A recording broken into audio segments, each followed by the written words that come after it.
Majina naitwa Salome Donatus Nyirenda. Nilipokea taarifa za kifo cha mama mheshimiwa mbunge.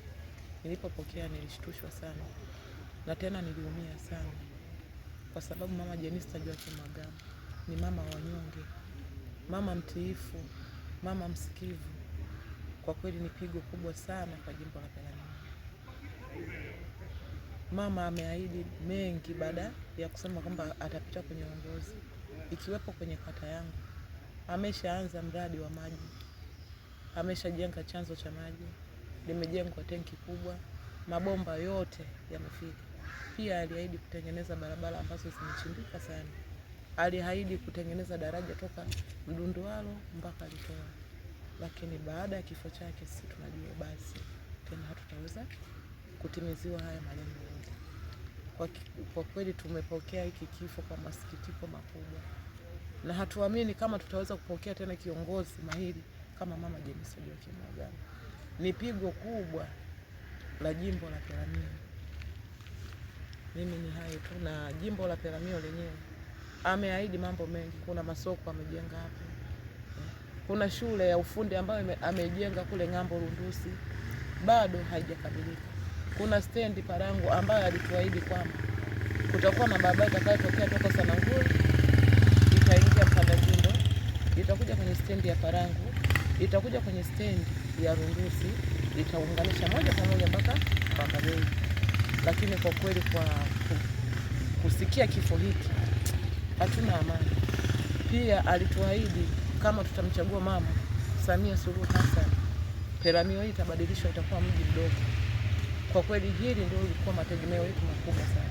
Lakini baada ya kifo hiki kwa kweli wanajimbo la Peramiho hatuna cha kusema, hatuna amani, hatujui hawa wanyonge.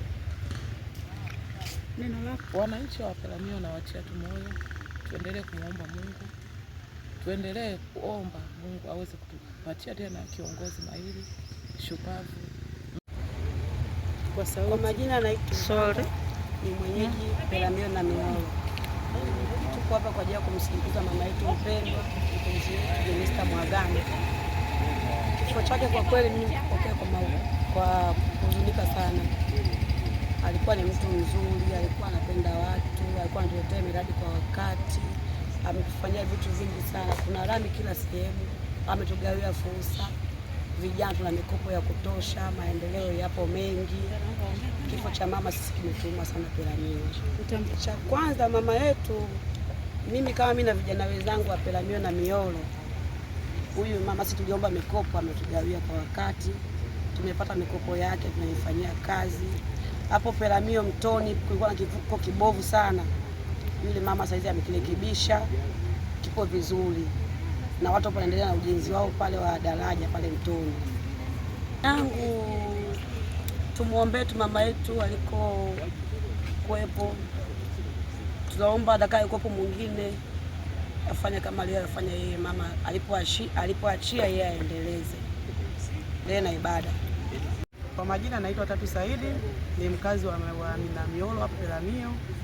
Huyu ni mama tulikuwa ni mbunge wetu, tulikuwa kama ni mzazi wetu, na sisi vijana ametuachia majonzi makubwa sana katika jamii.